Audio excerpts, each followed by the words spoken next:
Assalamualaikum warahmatullahi wabarakatuh. Untuk teman-teman semua, terima kasih telah menonton video ini. Saya doakan semoga kita semua menjadi seorang insan yang sehat selalu, kerjanya keras, kerjanya cerdas, dan dilimpahkan rezeki yang berlimpah-limpah, keluarga yang sehat, anak-anak yang cerdas. Nah, terima kasih juga untuk sudah subscribe dan like video-video kita. Semoga juga video kita terus berkembang dan banyak yang menonton dan menyaksikan, sehingga pengalaman-pengalaman pribadi yang saya alami dapat dengan senang saya berikan dan bagikan kepada teman-teman semua. Nah, untuk kesempatan kali ini saya akan memberikan beberapa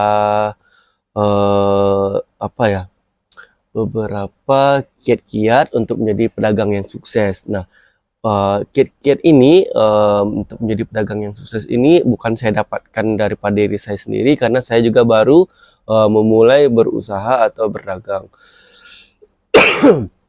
Nah, kiat-kiat ini saya dapatkan dari dari orang tua saya, dari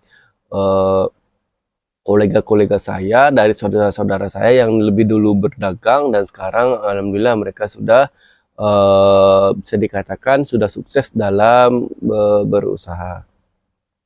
Nah, setiap saya bercerita dengan mereka, rata-rata mereka selalu memberikan wejangan-wejangan kepada saya. Nah, wejangan-wejangan inilah yang akan saya berikan kepada teman-teman semua.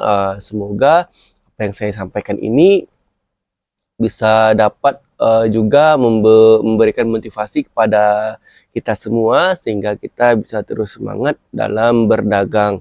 Karena salah satu pekerjaan yang dianjurkan oleh Rasulullah adalah berdagang. Semoga kita juga menjadi manusia-manusia yang berusaha dan berdagang. Nah, itu harapannya. Nah, untuk tidak memperpanjang, ada beberapa kiat-kiat yang diberikan para yang sudah mendahului kita di dalam berdagang. Yang pertama itu adalah rata-rata mereka itu taat dalam beribadah atau rajin dalam agamanya. Nah, untuk yang Islam, mereka yang gemar-gemar bersedekah rata-rata. Tidak dari dalam keadaan kaya ini atau dalam keadaan sukses ini, mereka mulai dari keadaan memulai pun mereka sudah suka bersedekah.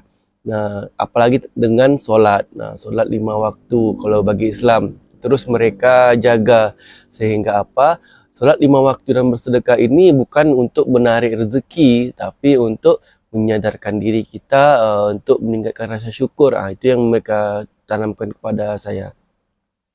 Jadi jangan harapkan dengan banyak sholat, dengan banyak-banyak bersedekah, rezeki itu akan melimpah. Nah, tetapi rezeki berlimpah itu adalah bonusnya. Yang diharapkan adalah terus menumbuhkan rasa syukur kita kepada Allah. Nah, untuk agama-agama yang lain mungkin bisa disesuaikan juga dengan dengan ibadah-ibadah wajib yang ada di tempat atau yang ada di agama-agama teman-teman sekalian, seperti di Kristen atau yang lain-lainnya. Ya, rajin beribadah lah sesuai dengan anjuran yang Tuhan berikan kepada kita. Nah, untuk yang kedua, mereka selalu memberikan wejangan itu ya terhadap pelanggan. Nah, begitu. Ketika kita mulai berdagang, kita memiliki sebuah feedback begitu. Kita butuh terhadap pelanggan, pelanggan juga butuh terhadap barang-barang yang kita jual. Sehingga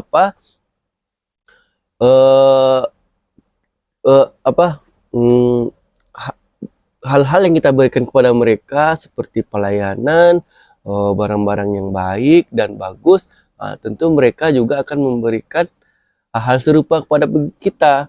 Mereka juga akan lebih sering mengunjungi toko-toko kita. Kenapa begitu? Karena mereka sudah nyaman.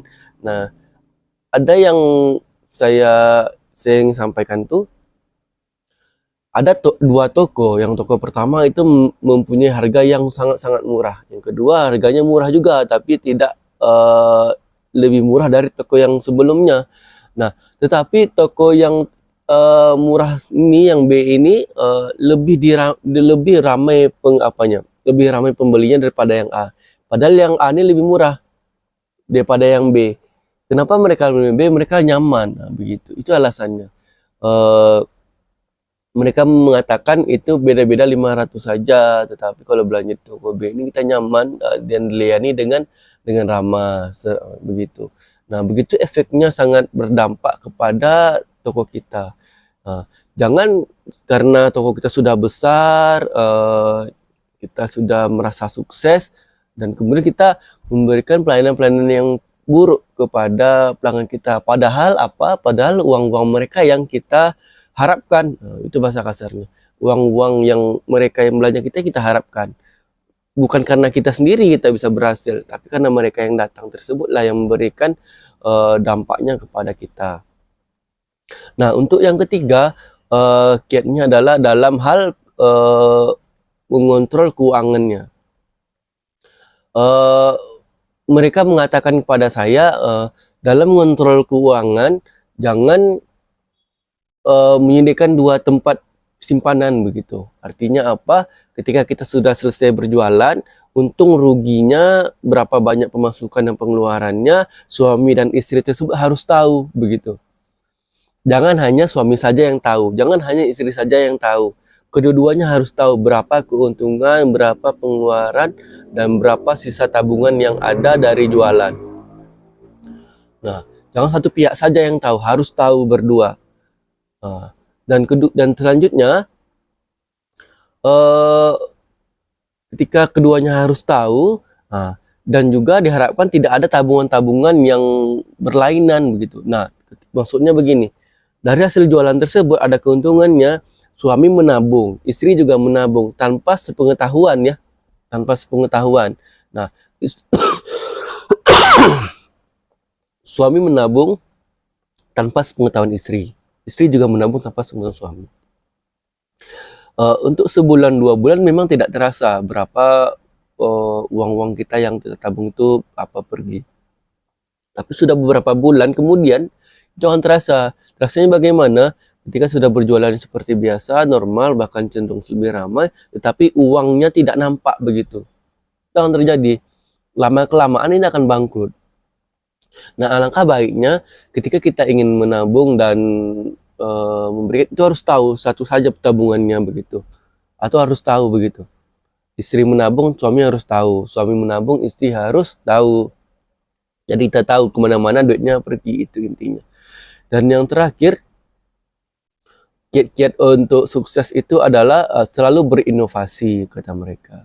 Selalu berpikir inovasi dan selalu berpikir lebih unggul daripada toko-toko yang lain. Artinya apa? Selalu berinovasi lebih ini, kita jangan terpaku dengan jualan-jualan kita saja. Nah, begitu. Jangan jualan-jualan ini saja begitu. Kita harus tahu dengan perkembangannya, seperti update harga yang pertama, yang kedua barang-barang terbaru, yang ketiga barang-barang yang sedang ngetren atau yang sedang digandrungi banyak orang gitu. Nah, jadi kita harus tahu informasi-informasi itu begitu. Saat ini barang ini yang sedang disenangi orang, selanjutnya barang ini lagi yang disenangi. Nah, kita harus peka terhadap hal-hal tersebut begitu, sehingga sehingga toko kita selalu update begitu. Karena warung sembako ini update. Memang nanti itu saja barang yang terjual, tetapi ada barang-barang tertentu yang menjadi poin pentingnya. Karena karena kita adalah barang-barang yang menyediakan kebutuhan orang lain. Mungkin itu saja kiat-kiatnya dari pengalaman yang saya dengarkan secara langsung dari kolega-kolega dan dari orang tua. Semoga yang saya sharing ini bisa bermanfaat untuk kita semua, dan jangan lupa untuk jaga kesehatannya biar tidak sakit. Karena Karena kita berjualan itu tiap hari dan tidak ada libur-liburnya. Nah, mungkin itu saja untuk kesempatan kali ini. Assalamualaikum warahmatullahi wabarakatuh.